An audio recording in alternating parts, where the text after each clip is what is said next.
Well, hello, everybody. My name is Annie Gaudreault, and welcome to the Live Well Virtual Summit 2021. I have been a proud speaker at these events in the last 2 years, and this is my third one. So, welcome. And if we got to know each other in the past, welcome back.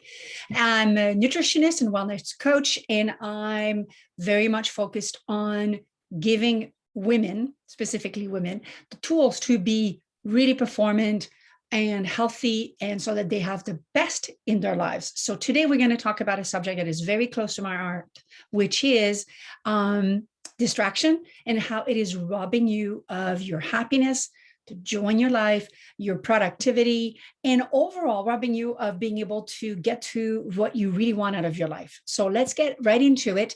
I am going to share my screen, and we are going to okay, so here we go. I'm going to share the secrets to the abundance in your life based on getting rid of all of the distractions. So we're going to cover a few things like stress and causes of all this so that you have some tools to be able to get better and have more in your life.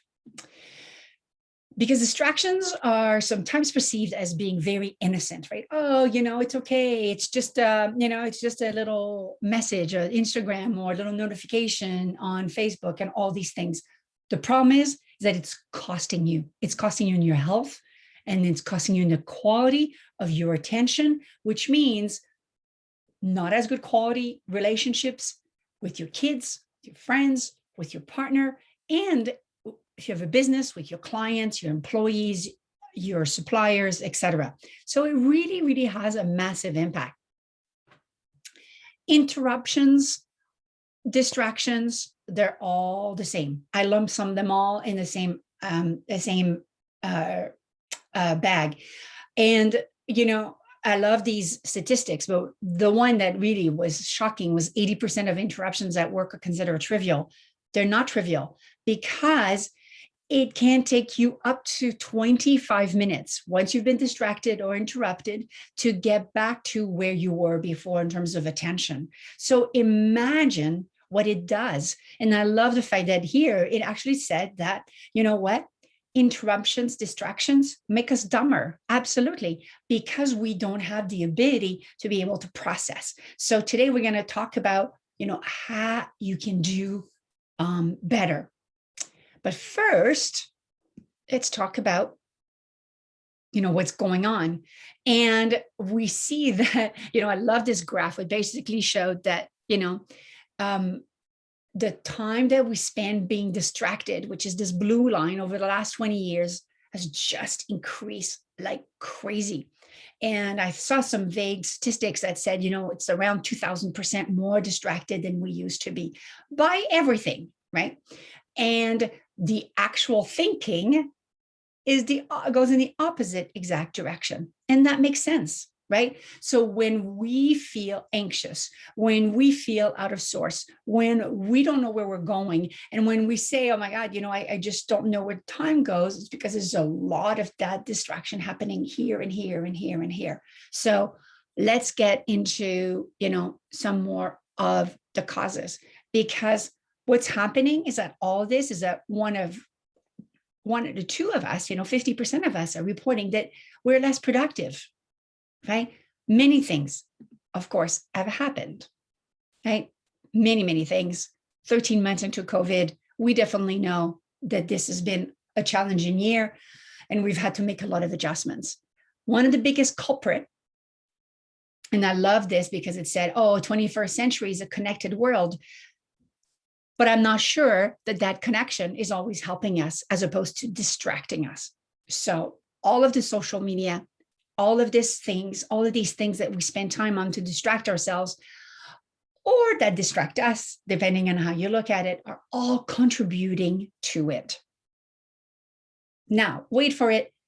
It gets a lot more insidious, because it's not just that it's distracting you while you're doing a report, or you're supposed to be making some sales calls, or you're supposed to be doing something in your life, or you should be going for a nice walk or getting some exercise. But social media is all based on using dopamine. Dopamine is a hormone that, 50% is actually produced in your gut, and it gives you a boost. So, when you're actually about to do, you have a day ahead, and, how many of you are actually making a list, right? I'm one of those. I always have a list. I always have my little things that I tick. What happens when you tick like that? You actually get a little dose of dopamine. Yeah, it gives you that sensation of like, ooh, well done, Annie, right? Social media preys on that dopamine. They actually they hack your hormones, because that's literally how they're doing it. If you don't believe me, watch the documentary called The Social. No, that's a show. Social Network. Thank you. Social Network. And it goes at length to explain that. So I think it's on Netflix and you can easily find it. But what they're doing with this hack is literally making sure that you have these little responses, these little reactions that they design especially for that, so that you always feel rewarded, right? This nice little, just like when I check on that to-do list, which is productive because I'm actually getting to my to-do list. This is just designed to get you on here longer and not doing what you're supposed to do. Unless you're running a Facebook group and this is actually, your business, this is actually terrible for your brain. And we now have studies that show that it's really affecting our self-esteem. We are, going down these rabbit holes, and we are actually feeling more disconnected.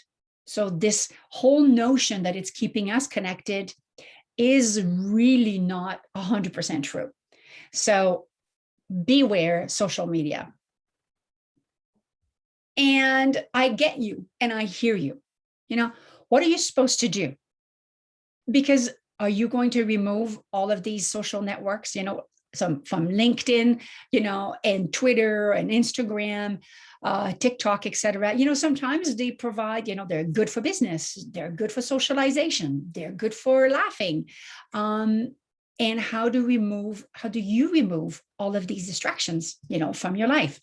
And we know that right now, New York Times just published an article, I think it was April 27 or 26, saying that overall, what we are feeling as people is that we are languishing. And I love that word, that we're languishing, because we're just feeling so out of sorts. The good news is that there are many things that we can do. Let me just have a little bit more water before we get into that. Okay. First and foremost is to put ourselves in a position where we are a little bit on what I call a news diet. Do you need to be checking what is happening every half an hour? No, you don't, right? Because what happens is that this creates, well, first of all, distraction, of course, and it also feeds massive amount of anxiety. And this anxiety permeates through your entire body. It's robbing you of joy. It's robbing you of happiness and your ability to actually do critical thinking, which is, I am going to read some news, or I'm going to be listening to some news or podcast. Then I'm going to be able to do some critical thinking about it, right? So making sure that you are very much on a news diet. So I usually say to my clients in my practice, 5 minutes in the morning, 5 minutes at night. That's all you need. Truly, that is all you need. Otherwise, you are rehearing the same news with everyone's spin or take on it. And let's face it, right now, there's a lot of collective anxiety. There's a lot of what I call heaviness. So news diet, that's the first thing. All right. This is going to be a biggie for you, whether you're working from home or not. The number 2 secret to that, removing these distractions, is to actually put very clear boundaries, right? I love this visual because it literally is about what are we willing to accept and where are we saying, no, this territory is protected, right? So where does this apply? Work and home. So, and I understand that we don't all have an office. I'm in one of the bedrooms in here right now. We don't have the professional setting to all, be able to transition. But there are lots of things that we can do, right? So first of all, if you can separate physically that home versus the work, right? So these kinds of boundaries. The second one is define what you need in your life in terms of priorities, right? So if I know that I have 3 clients in the morning, I am very clear. I am going to, isolate myself. Phones will be off. Any other type of interruptions, that could be possible, is turned off. And I'm able to dedicate myself 100% to that moment, right? To that client or to that task at hand, right? So removing all of the distractions, turning off all the devices, making sure that we are clear with others as well whenever that's possible. I know a lot of you may have little children, not that easy, but for others, absolutely making sure the boundaries are clear, right? And this goes in every single part of your life. So, for example, I find at dinner time, prep time and all of that to be sacred, that it should be a time for, chatting, catching up, being able to discuss the day, how we're all doing and so on. There is no social media allowed during that time unless it's to really show a proud moment or something like that. But really, really, really being able to keep that to, truly those boundaries. So being very clear of what matters to you, then putting, the border around you, right? This is what will allow you to do it. There's the writer Glenn Doyle that used to say that, the only way that she could write at the beginning, her children were young, is she would get up early and write in her closet because it was the only place where she could hide, right? And I am telling you, when there's a will, there's a way. I know that you will be able to do the same. But I just love, that this was her strategy. And that's what she felt that, she had to do. So boundaries, really, really, really critical. The other one is boundaries around yourself and what you need from a health standpoint, right? We've all heard, of course, that being able to be centered, being able to be calm is going to help you. Distractions are the enemy of serenity. Write that down. Distractions are the enemy of serenity. To be at peace with yourself. There are many pieces that are flying around right now, a lot of bad vibes and bad energy and so on. The ability to make room for self-care. Is it meditating on a pier like that for you? Great.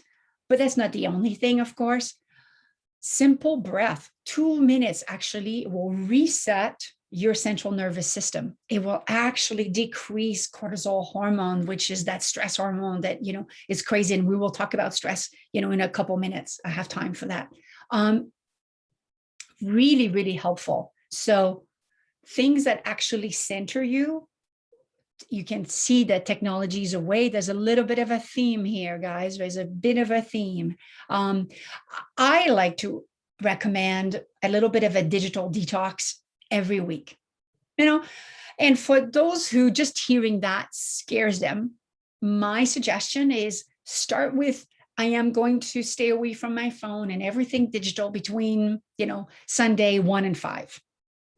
And I will assure you that it's going to be difficult at first, because you'll think that you're missing out so much, right? And the reality is that, unless we are, the president of the United States, or you are a neurosurgeon, you don't really need to be checking in all the time, right? But that's what these things have addicted you to you. And the biggest thing for me as part of that is, oh my God, like we need to get back in the driver's seat of our life in order to get that abundance that we're seeking, in order to get the money that we want, to have the productivity that we want, right? You need to be in the driver's seat. And when you are tethered to that technology, when you are in that dopamine addiction to the likes and the feedback and so on, they are in the driver's seat. They are manipulating you, right? I want to put you back in the driver's seat so that you get to the destination that you want. So mindful breathing is a great way to do it. If you want to try meditation, by all means, I think it's fabulous. And there is no such thing as being good at it, by the way. I hear this all the time. I'm not really good at it. I don't think it works for me. It will work for you. It just takes time, right? But the fact of the matter is that as we start, this is actually quite helpful and really will center you. If the notion of being, immobile like that is not helpful for you, you can also do mindful meditation, walking, right? Walking in a park. Nature is very, very powerful to recenter you, to actually, they've got even research. Japanese actually started this in the 80s. And doctors would then recommend what they call, loosely translated, forest bathing. The whole notion that spending time in nature, and it doesn't have to be a forest, it can be a park, it can be, nearby, as long as there's some nature around you. Would not recommend a big downtown somewhere. But as long as there's nature around, you will be extremely benefiting from, your heart rate coming down. You're able to think again. You're not going to be scattered. So I equal that to getting back in the driver's seat of your car, which, is what you want. And of course, one of the best ways to cut that distraction is to actually incorporate movement in your life, right? Yes, right now we have restrictions, but we can still be walking, we can be dancing. I love this dude doing the hula hoop in his living room, because dancing and that kind of movement is actually also fun, and that levity is really good to remove that stress and really help us. Because ultimately, when we are seeking distractions, or they seek us, is that we are potentially, in avoidance. So think about this distraction detox in the following way, right? First, write down what you want to accomplish today and every week. So I do that Monday morning. I write my Monday list and I write my weekly list. I used to do it on Sundays, but it got me a little bit too much thinking too much about work. So I had to shift that. Some people like to do it Friday night before, and that's also great. And then what you do is that you allocate the time for each task, right? So this is a fabulous, fabulous way to do that. So let's say I want to write a report. I have 10 coaching sessions. Everything is scheduled in there. I also schedule my workouts. Yeah, I schedule all my workouts, even if it's 30-minute yoga, something very quick. Because then, again, I'm back in the driver's seat because I am dictating what is important to me, what I want at the end of the week. I want at the end of the week to feel good, to feel that I've actually, been active and removed distractions. And it goes without saying, but it's worth repeating because most of us are not doing that. You have to not turn off the applications. You even have to clean up your browser, right? Put some tabs, organize yourself, and remove things from your desktop and organize it either on the cloud or, on a server somewhere, but making sure that none of these things are because they're all competing for your attention. So as you remove that, you're able to do it. Same thing with your desk, right? Do you have what you need? Right now, I only have the papers for this talk, my notes in case I forget something, my phone so that I can keep an eye on the time and meet the timeline of disengagement, right? And that's it. That's all I've got. So visual distractions are as important as any other distractions. So streamlining it all so that when you are doing what you're doing, that's all that you are doing. And this will take time. So progress, right? Progress. And then my invitation to you today is to look at, your life and think, okay, so what's maybe the greatest source of distraction that I have? And think about that habit that you need to build, right? So maybe it's, I'm going to do my to-do list very clearly of my day and the week so that it's organized, let's say. And then tackle one habit that you need to break, something that you need to stop, right? So do you need to remove the notifications on your phone? Do you need to be back in the driver's seat? Then what is that big thing? And you can do that. There is an amazing book, and we don't have time today, unfortunately, to get into it, but the book by James Clear, Atomic Habits, will show you some amazing guides as to how to build habits, such as these examples here, and how to break habits, right? Oops. There's some very obvious things here to build a habit, make it obvious, design the space to support you around you, right? Like we were just talking about. And then on the other side, to break a habit, make it unattractive. There's a friend of mine who needed to stop eating ice cream because she did it all the time. And she said, the problem is the damn kids, again, they want ice cream. So the deal that she made with them is that they now buy a flavor of ice cream that she doesn't like. So she no longer wants to eat it. She doesn't eat it, right? So that's a technique to make something unattractive. So just as examples today to share with you. But pick one habit, one good habit to build and a bad habit to break. And then just keep at it. And then you will see it will be truly like a ripple effect. Because once you start to, for example, have the habit of organizing yourself and allowing the time in your schedule to do this, like maybe your good habit will be on Sunday from 1 to 5, digital detox, right? You will see that the ripple effect will be, you will be more at peace. You will have actually made time for a hobby or going for a walk, something that clearly takes you away from the technology, right? Or is going to allow you to have a great playtime, with your partner or with your kids. And last, we're going to talk about stress, because the resistance that I often get is, oh, that's all good, Annie, but there's just so much stress. And the fact is that stress is going to be in our life, whether we like it or not. So again, being in the driver's seat means getting a handle on stress, right? And certainly this is a very funny little cartoon, but we've all been, collectively, I think the LCBO has not released official data on how much more alcohol we are drinking, but it's something like 50% alcohol increase, 50. So we all know this has got, consequences on our health, how we feel, our weight, etc. But I'm more concerned for you today of the health effect of stress.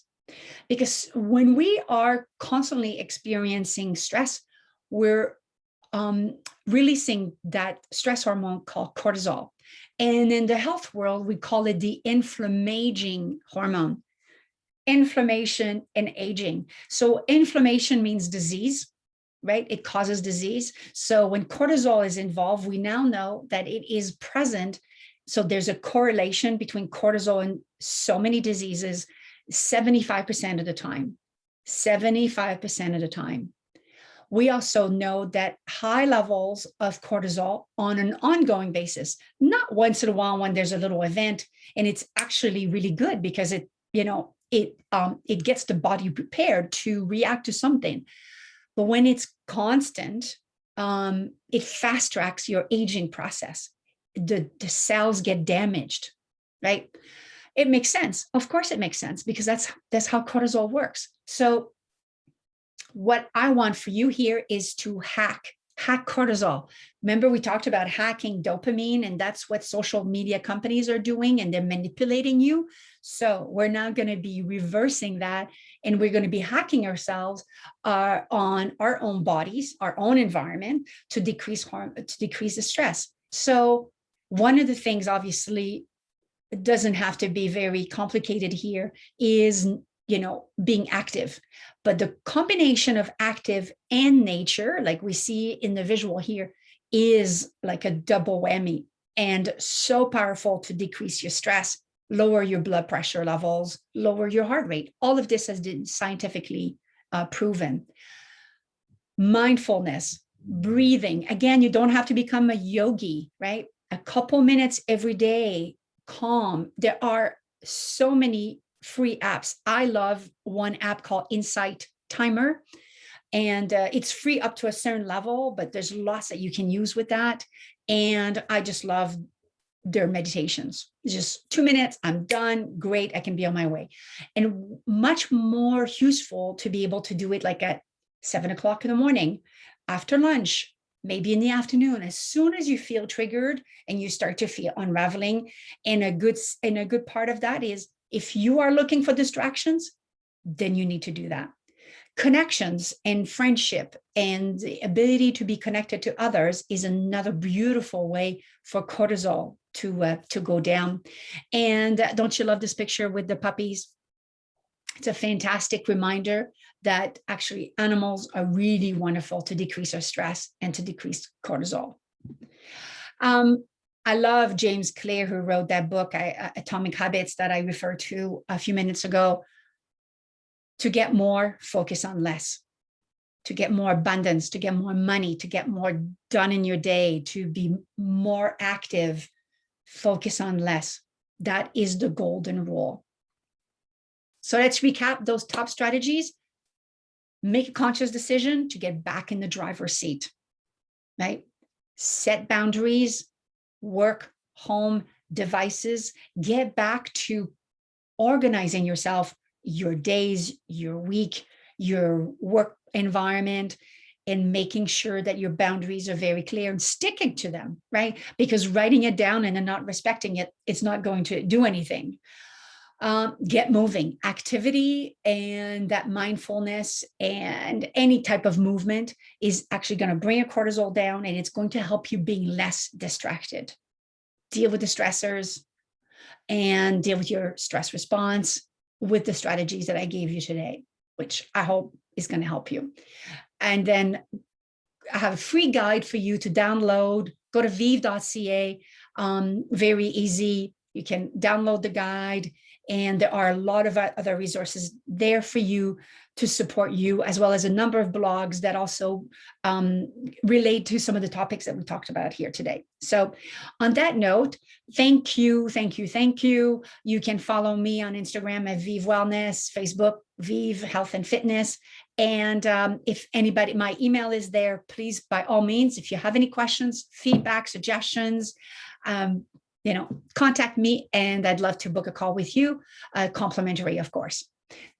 Have a wonderful rest of your summit. Thank you to the organizers, and have a wonderful rest of your day. Bye for now.